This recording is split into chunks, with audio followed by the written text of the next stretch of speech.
Right, so I think now it's time to kickstart this conference properly. I'd like to invite on stage Matthew Griffin, our first speaker. Matthew is the founder of the 311 company. He's in particular an advisor of probably most of the world technology manufacturers, amongst other segments of the industry. He's an author. He's been writing a lot about machines, empathy, artificial intelligence in general, and I'm sure that you'll find his presentation absolutely fascinating. So please welcome Matthew Griffin. Thank you very much. Thank you. Welcome. Good to see you. How are you all? It's early in the morning, so hopefully that means that you're all awake, as opposed to sort of after lunchtime, basically when I'd have to be trying to try even harder to wake you all up, particularly with the presentation that I've got in store for you. So my name is Matthew Griffin. I'm the founder and CEO of a company called the 311 Institute. Essentially, we're a global futures think tank, and we work with a whole variety of different organizations, from Huawei, basically where I help design the next 5 generations of smartphones that are going to be in your pocket, to Qualcomm, basically where we talk about the future of intelligent machines and the impact that that has on things like semiconductors. I work with the Dubai and the UAE governments, basically to help them create Dubai of the future. So that's everything from vertical farms, flying cars and taxis, 3D printed skyscrapers and buildings and all that kind of stuff. And I also work with more and more regulators these days. Because when we come to an event like this, basically a lot of people say, who else should be here? And everyone goes, the regulators. And as I go and have a conversation with the regulators and start showing them some of the things that are coming through, they go, oh, crap. Oh. So have any of you heard of this saying before?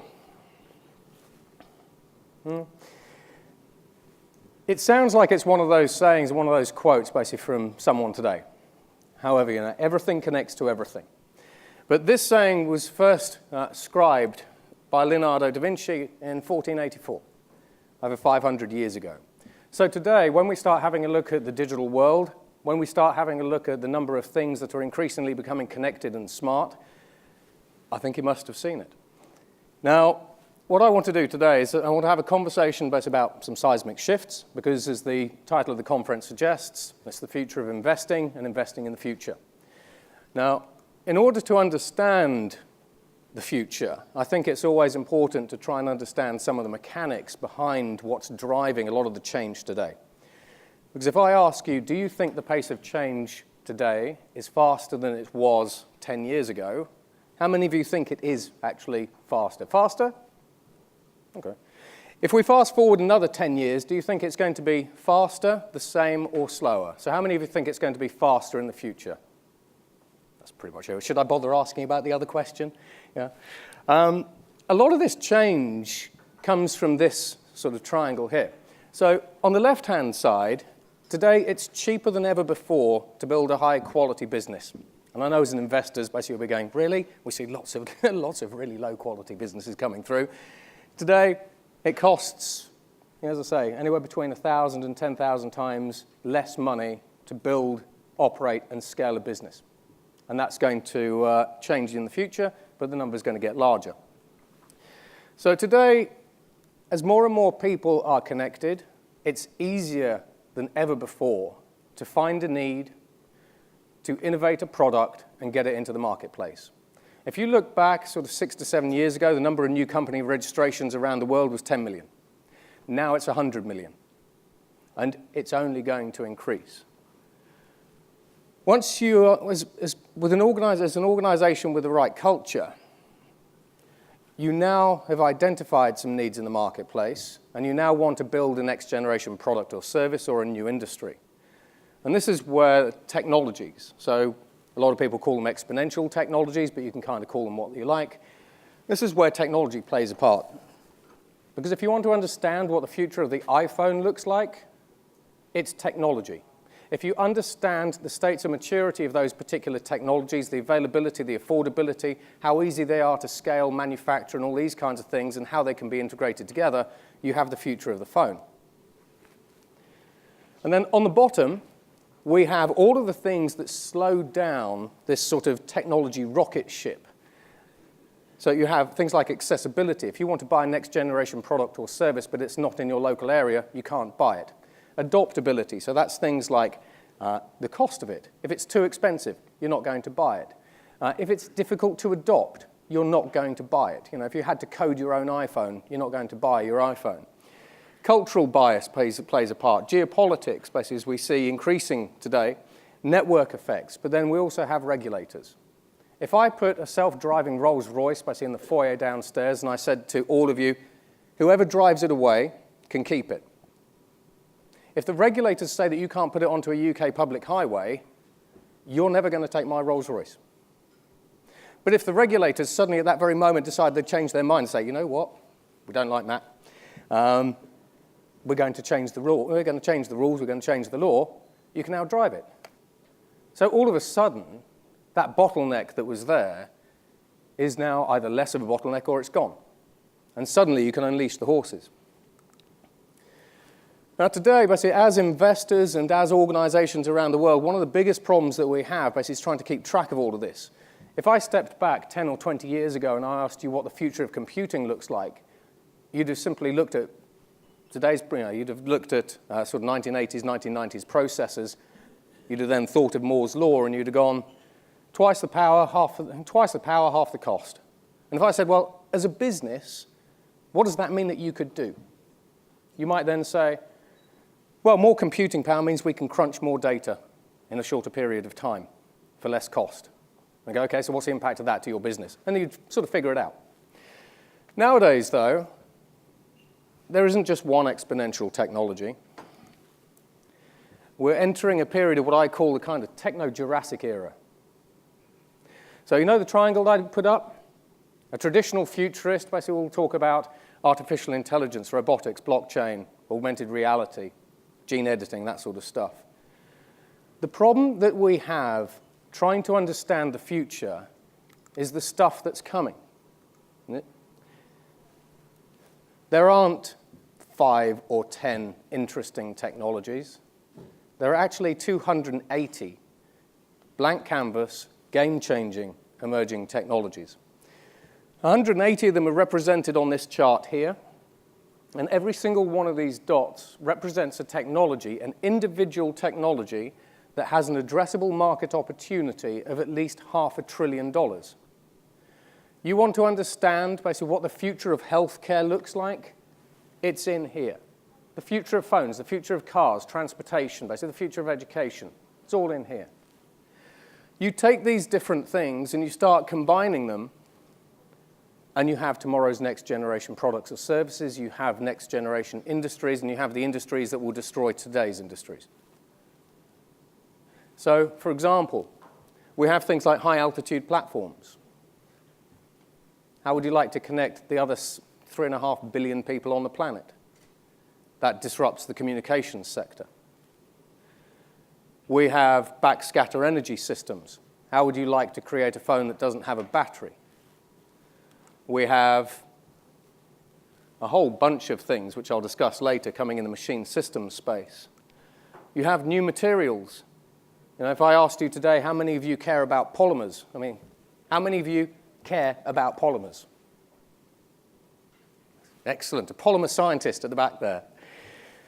Now, this is where you can look at an individual technology, and if someone stands up on stage like me and says, do you care about polymers? As investors, you'll go, no, I don't give a monkeys. How many of you literally do not give a monkeys about polymers? No, she doesn't. She's a polymer hater. If I now rephrase the question and said, do you care about electric batteries that can charge an electric vehicle in 30 seconds? Do you start caring about polymers? If I said, do you care about fighting antibiotic resistance? You probably now start caring about polymers because you can use polymers to tear bacteria up from the inside out. What does that have? What impact does that have if you're in healthcare stocks? Or electric car vehicles, or batteries, or whatever it happens to be? And that's just one technology. In addition to that, basically, we have things like new sensors coming through. We have new security systems coming through. So As cybersecurity becomes an increasingly important topic basically in the boardroom, we now have platforms such as the Morpheus computer. It's a self-configuring, self-reconfiguring at the hardware and software level computing platform. We have things like hack-proof code. We have things like post-quantum encryption. We have all sorts of bits and pieces. You start, as I say, you start sticking all this stuff together, and suddenly you see what's coming tomorrow. You then put that in the context of business, innovation, new products, execution, and one of my customers is RSA. They're over in that building there. They thought self-driving cars would impact their general insurance business in 2035. A couple of years ago, I went in and I said, actually, it's probably more likely 2018 because that's when we're going to see the first level 5 car. That's when we're probably going to start seeing the first self-driving fleets rolling out. 2018, we've got self-driving car fleets being rolled out in Arizona. They're working to a timeline of 2035. Should probably be working to a timeline of 2025. So the things that you think that are a far way off, they're a little bit closer than you think. And there are implications. So when we have a look at today, as investors, basically, you kind of got to navigate basically this complex environment. So I call it navigating the jungle. And I think actually navigating a jungle is probably a bit easier. But what I wanted to do is take you through a couple of industries. Because while you sit within your own industry and you can look at your own industry and think, things are changing faster today than they ever have been before, it's happening to every industry. So I'm just going to do this quickly, but sort of give an idea. What's wrong with this picture? Go on. It does actually have 3 legs. That's quite right. And you get the prize. That was the trivia question. So what's wrong with this picture? I'll have to find a cow with 4 legs now, you realize. Firstly, basically, we have drones. So drones basically are increasingly being used in combination with satellites for precision agriculture. So if you're investing in, say, Monsanto, basically organizations who are creating lots of fertilizers, just these things alone basically will cut down the amount of fertilizers that a farmer needs to use by 80%. Suddenly has an impact on revenues. Firstly, we're going to get rid of the field. We're going to stick the field in a vertical farm. So an organization called Plenty recently secured $254 million in VC capital. And they're now going to be building a vertical farm outside of the city limits of 500 cities. Over in Dubai, we can turn a desert, bearing in mind that the United Arab Emirates, easy to say, is a net importer of food. Using some of these new technologies, we can turn them into a net exporter up to Saudi Arabia or wherever it happens to be. So we can put the field basically into a vertical farm. Basically, we can increase agricultural yields by anywhere between about 150 to 390-fold.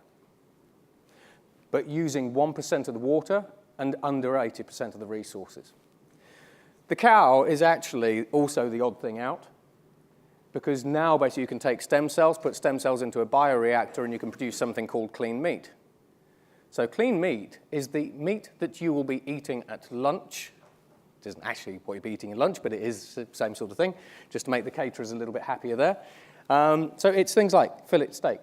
It's beef, it's turkey, it's chicken, it's all that kind of stuff, but it's without the animal. China have just bought $300 million worth of clean meat from Israel. And the FDA have just approved clean meat for sale in Walmart.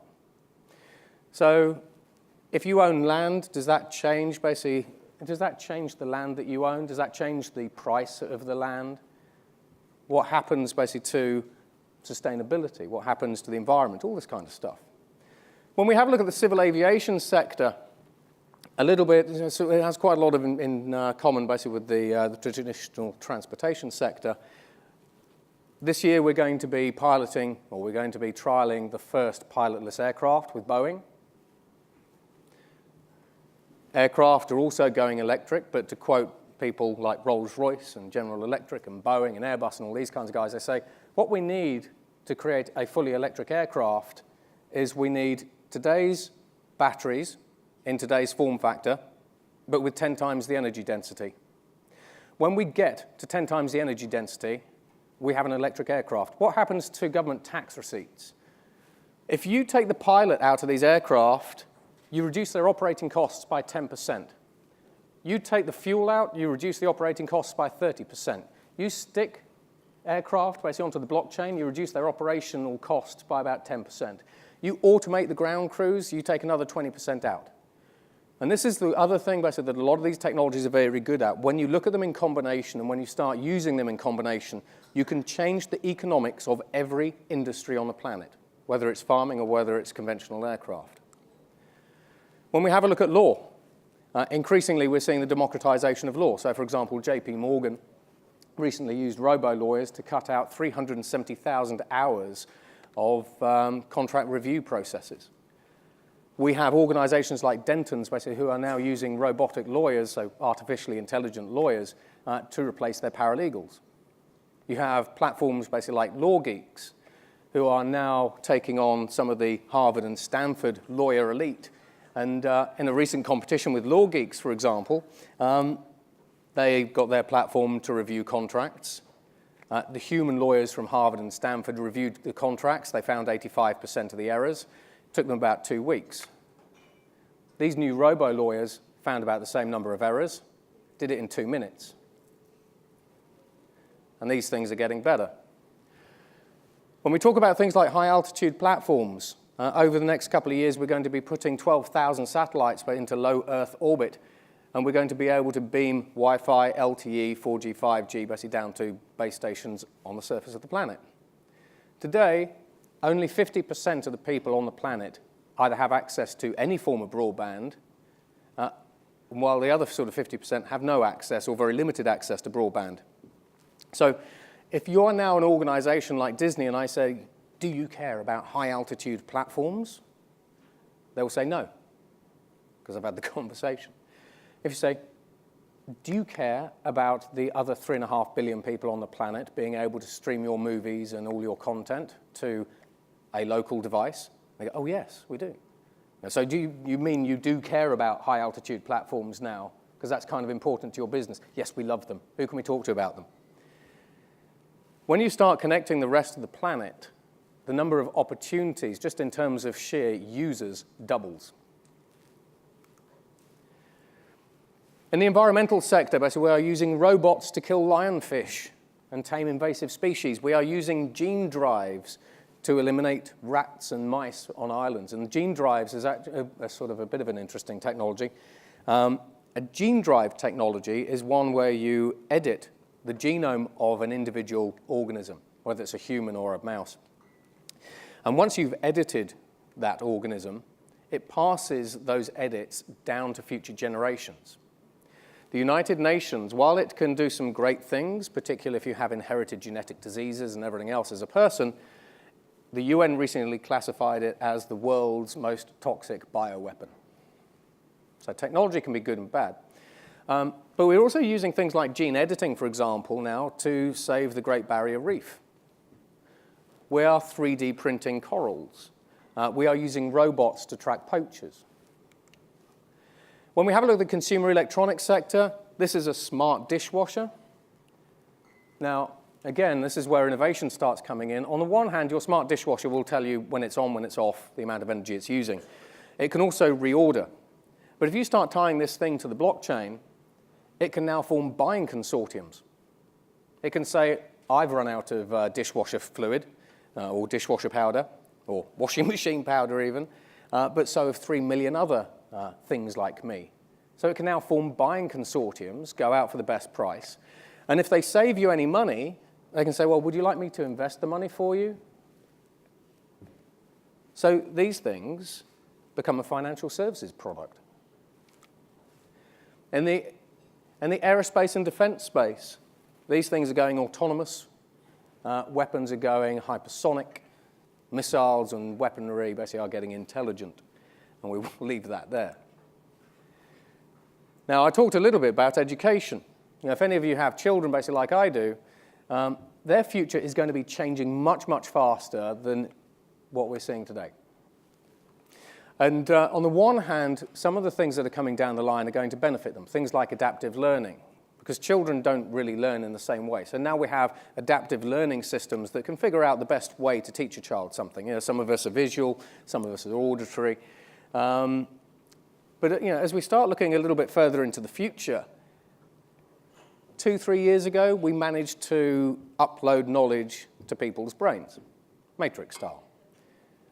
So over in the US, the DARPA program took an F-35 up to 35,000 feet. They took 30 Top Gun pilots, and they said to those pilots, land the plane from a flat spin. They recorded the pilots' brain waves, took the pilots basically out of the cockpit once they'd landed it, and then they put in 30 volunteers.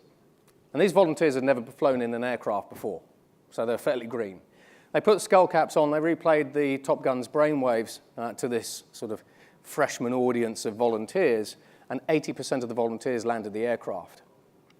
And the critics at the time said, okay, so you uploaded knowledge to people's heads because the brain's plastic, but the effect only lasted 30 minutes. And the critics just went, and the scientist said, you missed the point. We uploaded knowledge.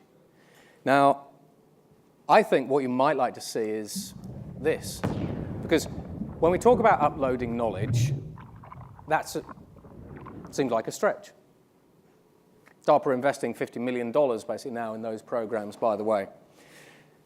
This is using artificial intelligence combined with brain-machine interfaces to stream images from people's heads. This does it with movies, it does it with complex images, it does it with geometric images like this one we see here. But if I said to you, what are some of these shapes that you're seeing, chances are you probably see that's a cross. So you'll be able to recognize some of these geometric images. This is mind reading. And lest we forget, these AIs and these different pieces of technology are taking what's happening in your brain from billions of neurons and piecing it together to create real-time images. 3 years ago, these were grainier. You fast forward 3 years into the future, these are going to be even better. So wherever you think technology is today, it's a rocket ship. It's way off in the distance. When we have a look at the energy system, autonomous grids, so I'm talking to Ofgem literally about autonomous grids. What's the impact of that on the energy industry? Because I also sit on the board of Centrica. Grid scale storage, tide storage, microgrids, superconductors. Last year we created something called metallic hydrogen. Metallic hydrogen is a superconductor that operates at room temperature. When you get there, you can save 6% of the global energy system straight away. Wireless energy systems. As we start talking about cars and charging networks, if you're investing in a traditional charging network like the one Shell have just bought, and they say, yes, what you can do is you can take your electric car, you can plug it in. Great, fantastic, that's wonderful. We've got wirelessly charged cars already here. You're going to spend billions of dollars basically building out a faster charging network, as we are going to be in the UK. A different point of view can mean a lot. In the world of finance, basically we have, ironically, basically one of the world's first fully autonomous organizations, a company called Ayse. They're a hedge fund. They invest a couple of $100 million basically into sort of different stocks and shares and funds and bits and pieces. So we're already starting to see the emergence of fully autonomous organizations. And then the other ones, quantitative trading, robo-advisors and all these kinds of things, as well as bots, basically you'll be fairly familiar with, I would imagine. When we start looking at digital countries, basically, if we have a digital country, do we need sovereign borders? So we're actually talking with a couple of countries and saying, in the world of digital, why don't you just produce a digital e-visa so people can become e-residents, as they're called? Real-time policy decisions. If you're China and you start putting your economy onto the blockchain and you start farming out a cryptocurrency, you can get real-time insights into the Chinese economy. You can now start making policy decisions based on a region-by-region basis or a sector-by-sector basis. And China basically are going to probably roll out the first national cryptocurrency in a limited fashion, either tail end of this year or 2019. And then if it's successful, they'll just scale it up and out. When we have a look at things like healthcare, how many of you have a phone? Good, that's about 7 or 8 of you. Now, if I was boring you, which I probably am, and you thought, you know what, I've got better things to do. I really want to understand what my health is like. Well, firstly, you could use your phone today. We're democratizing healthcare. So you could be doing this with your skin and going, what are you doing? And you're going, well, I'm just checking myself for skin cancer. Artificial intelligence plus machine vision plus an app plus your smartphone's camera, bit of training, you can now detect whether or not you have skin cancer for free. If I said, well, hang on, why are you talking into your phone? You get, well, actually, I'm just seeing if I'm ill. Because you know when people have a cough, and you go, you sound a bit ill, you know, 'cause you're talking like that. These phones, you know, the microphones in these phones, basically all you need is a bit of AI and an app. And they can now start detecting the individual tremors in your voice, and they can say, I think you're getting a bit ill. Wearables, you know, if you have a look at things like the Apple Watch and everything else, they've already got the sensors in them. They take your baseline. They'll start predicting when you're going to be ill, because you don't want a day off work. However, you know, if you were doing this, and I said, what are you doing? Looks like you're taking a selfie. You say, no, I know. Looks like I'm being a rude audience member. I'm just checking myself for pancreatic cancer. Because with pancreatic cancer, your eyes go a little bit yellow. So democratization of healthcare. And now if I say, well, what are you doing now? You go, oh, I'm just using my phone as a lab-grade microscope device. So if you're in a poor or impoverished country and you don't have access to formal healthcare, I think we've just saved tens of millions of lives there. But in addition to that, you know, we have artificial intelligence consultants, or AI consultants, basically, who are replacing radiologists. We have CRISPR vaccines. So recently, we've managed to demonstrate a cancer vaccine. We have nanomedicine, and we have all sorts of things. And we can also edit your genes internally. In the insurance space, everything's connected. Risk is everywhere. That's a great thing for the insurers. We're 3D printing skyscrapers in Dubai in 2021, creating autonomous construction sites, and we're going to be printing 25% of Dubai by 2030. So 3D printing, smart buildings. These are the Under Armour trainers that artificial intelligence designed. And then you can 3D print them off in the back. You collapse retail's supply chains. Amazon, by the way, in 2019 should become the world's first fully autonomous retailer. Artificial intelligence, they're now codeless, they're self-evolving, they're self-learning. We'll go into that in a little bit. But in addition to that, you know, when we start having a look at some of the other sectors, blockchain, we all know blockchain, but now how many of you are looking at quantum blockchains or quantum-safe blockchains? Because blockchain can be hacked using a quantum computer. Tangle is a potential alternative to blockchain. And then when we have a look at autonomous vehicles, basically we're taking the operator out, we're electrifying them. But we're also getting rid of the car. Because if you get in your car and your car no longer has pedals, a steering wheel, or a dashboard, is it a car or is it a pod? If you speak to Toyota and Audi, they are preparing for a future without cars. The car is dying. We have Mach 1 trains like the Hyperloop. So this travels at 700 miles an hour, unlike Southeast trains that I traveled on today. But the Chinese are now already developing a version that goes 2,500 miles an hour. What does that do basically for the dynamics between, say, the aviation industry and the general workforce? In addition to that, basically over the next 5 years, so coming up to sort of 2024, we already have the technology to do this. It's already proven. It needs to go through regulators.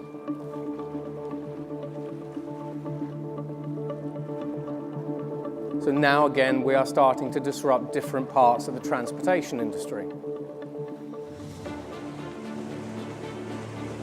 That's a drone ship.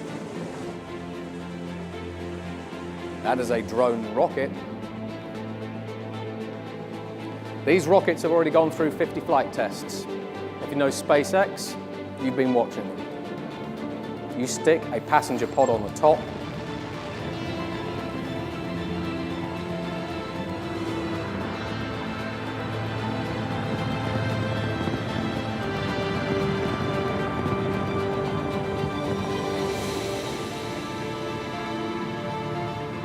And all for the cost of a commercial airline flight. Technology pushes the cost of doing something almost to zero. and this is no exception. Change the boosters for electric batteries in 15 years, you'd strip another 30% of the operational cost out of this platform.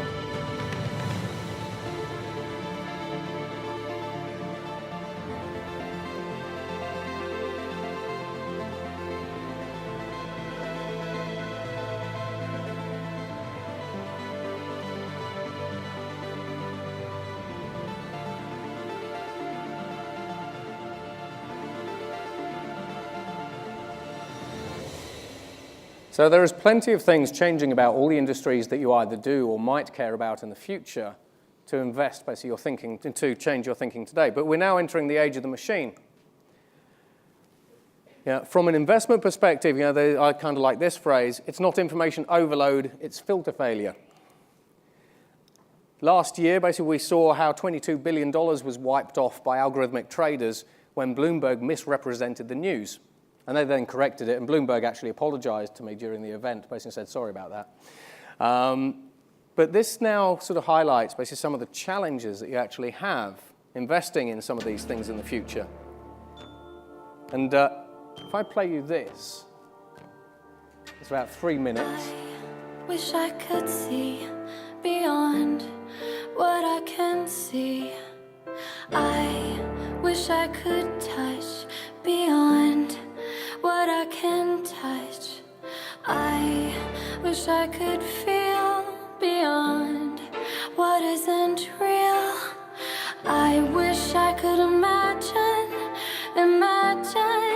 yeah. There's more to who we are. There's more to what we could be. As I feel the weight of being, I'm learning how to break free. I'm breaking free. I'm breaking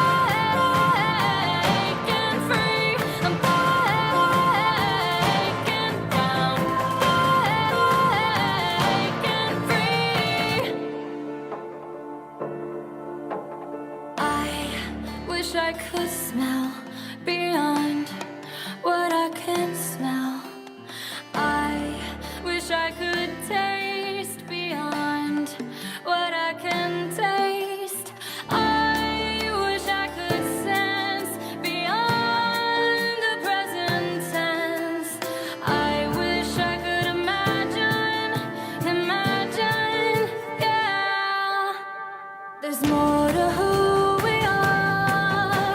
There's more to what we could be. As I feel the weight of being, I'm learning how to break free. I'm breaking free. I'm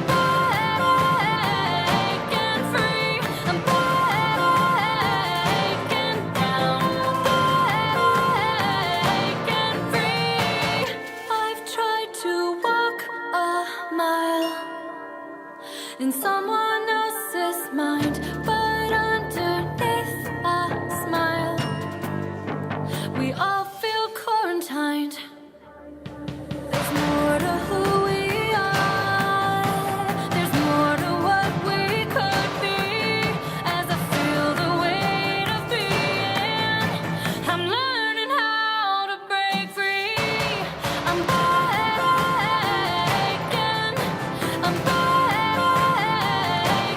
free. I'm breaking down, breaking free. So if I ask you to rate that pop song, and you're probably thinking, why did I play you a pop song out of 10? How many of you would give that song less than 5? Okay, no one. So a couple of UK generals gave it under 5. That's it, but that's because they're mean. How many of you would give it 6? 7? Okay. 8? Okay. 9? 10? Okay. So we're sort of sitting at 7.5. 7.5 is actually the reaction I get wherever I am in the world. What you just watched, though, because again, I've already shown you how the pace of change is accelerating. It's going to get a hell of a lot faster. That was a creative artificial intelligence called AMPA. So the song was composed and compiled by an AI. It's got 500,000 views, or 500 million views, sorry, on YouTube, 452,000 YouTube subscribers, and it's just been signed by Sony. So as we start looking at the future of investing in this little bit, basically we have self-coding AIs that can code themselves, basically, and create better algorithmic models, than, depending on what they're producing, than some of the world's best data scientists. We have evolving AIs, basically we saw the world's first evolving AI, basically with Google last year. Notice the time frames on these things. We have the first parental AI, the first AI basically that automatically created a surrogate child AI. And at this point, all AI evolution ceased because it just couldn't be bothered any longer. It was a bit too knackered. We have self-learning machines, so zero-day machines now from Alibaba, Baidu, DeepMind, OpenAI. These self-learning machines are capable of taking in data sets by themselves without any human intervention, finding the patterns and creating the best models. We have super AI, but not in the fashion you might think. We now have supercomputers who are generating neural network models basically in less than a day. Bearing in mind, to produce a good neural network model will typically take, depends what you're doing, say 2 to 3 months. This is Titan. It's the US's Department of Energy supercomputer, and it's going to be upgraded with 5 times the number of GPUs later this year, which means that these models that it's creating in a day will now take a number of hours. We have codeless AI. So how many of you can program? Excellent. For those that you can't program, you can now start training AI models yourselves without needing to know how to program. So all of a sudden, the competition increases. AI has become biased, and so now, and that's again one of the problems basically with information filtering, but we now have a couple of different ways to counter that. We're now using AIs to unbias the other AIs, and we're also giving them a human shrink. So DeepMind created a platform called Scilabs, which is trying to take out the biases in artificial intelligence. At the moment, we have machines copying people, mimicking people, replacing people. But now one of the biggest problems you're going to face when you're looking for signals and filtering and information is false data, because machines are now starting to build people. And again, you take different technologies, you combine them together. Hey, Doc, have you heard about this new technology? Are you speaking about this new algorithm to copy voices? Yes, it is developed by a startup called Lyrebird. This is huge. They can make us say anything now, really anything. The good news is that they will offer the technology to anyone.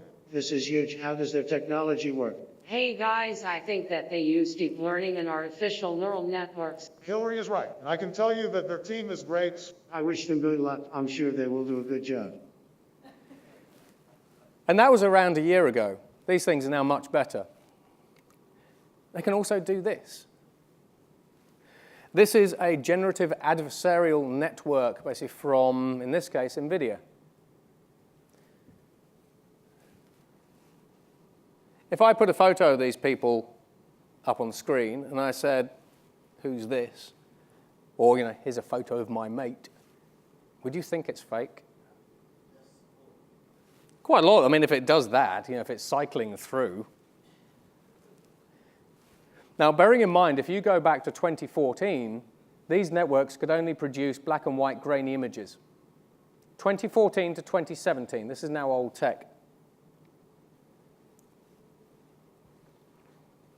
And you can do it with people, you can do it with objects, you can do it with animals, you can do it with pretty much anything.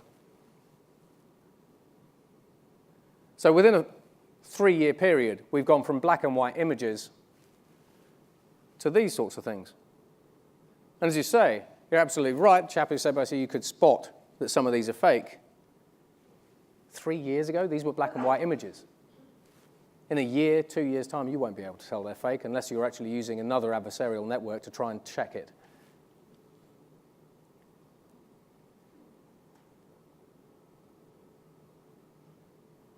And it just keeps going. It does thousands of iterations.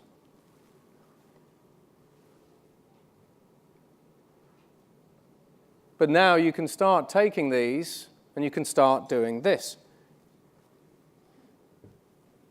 It's been less than a week since the deadliest mass shooting in American history. And foremost in all of our minds has been the loss and the grief felt by the people of Orlando.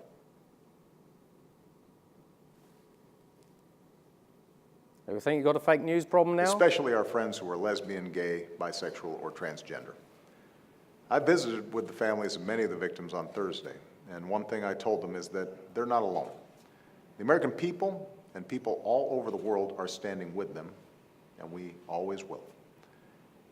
The investigation is ongoing, but we know that the killer was an angry and disturbed individual who took in extremist information and propaganda over the internet and became radicalized. During his killing spree, he pledged allegiance to Ayse, a group that's called on people around the world to attack innocent civilians. We are and we will keep doing everything in our power to stop these kinds of attacks and to ultimately destroy Ayse. The extraordinary people in our intelligence, military, homeland security, and law enforcement communities have already prevented many attacks, saved many lives, and we won't let up. So the amount of fake data that we have basically is about to explode, which means that the quality of the data that you ingest, you need to be checking its integrity more than ever before. We have imaginative AIs because, again, most of you won't be able to create, say, that fake Obama video, but if I can now use some of the new technologies coming through, for example, from Stanford, all I have to do is type. You want to create a fake news clip? Type. So these, again, these are generation kind of 0.01. This is a Stanford artificial intelligence network that is using text to generate short clips of video. Again, today they're this big, rather rubbish, but tomorrow they'll be bigger, they'll be better quality, bearing in mind the pace of change, and particularly now that we have more powerful generative adversarial networks coming through. So there's a wakeboarder, a swimmer, and all that kind of stuff, and you can kind of make some of that out. But again, you don't need to program in the future to be able to create stuff, content. Now we start leaping forward. We have quantum computers coming through that are 100 million times faster than today's platforms. We have quantum linear algorithms that are already here. And the guys basically who are producing these quantum linear algorithms, which are actually, ironically, very well suited to the financial services sector, are saying we're now kind of waiting for the hardware. They've tested it on small rigs. They reckon basically these things will start scaling up from 2025. But after that, we have exascale computers that are coming through in the next year. These things can run a whole variety of sort of human brain simulations. Today, we can simulate 1% of the human brain on a supercomputer. When the first exascale computer comes in, which will be later this year / early next year, we can do a full brain simulation. That starts unlocking some new things with AI. We have neuromorphic computing. You want to take that huge exascale-sized computer and all the processing power that it has and put it onto your fingernail? That's a neuromorphic self-learning computer. And we've already got the components coming through today. So what does that do, basically, to the amount of data that you can ingest, process, and all the insights, basically, that you can discover? We have DNA computing. We already have, in 2017, we had the first DNA computer architecture come through from the University of Manchester. DNA computers, bear in mind we have DNA storage, which will be offered via Microsoft's Azure service to you in 2020. A DNA computer makes a quantum computer look like a rock. Because if you need to do 20 billion calculations, it just scales itself up and then shuts itself down. Chemical computers are coming through. Viral-sized computers. We've got viral computer-sized architectures that are already here. Liquid computers. What happens when you turn a glass of water basically into a supercomputer? And then what happens when you dump that basically into an ocean? Do you get a planetary-sized supercomputer? These things are sort of further out. But if you look at the timelines, these are all recent developments. Everything is accelerating. So my sort of last message basically is be aware. Everything around you is changing. It's changing faster than you think. You need to be innovative. You need to be open-minded in order to keep current and competitive. And don't be a victim of filter failure.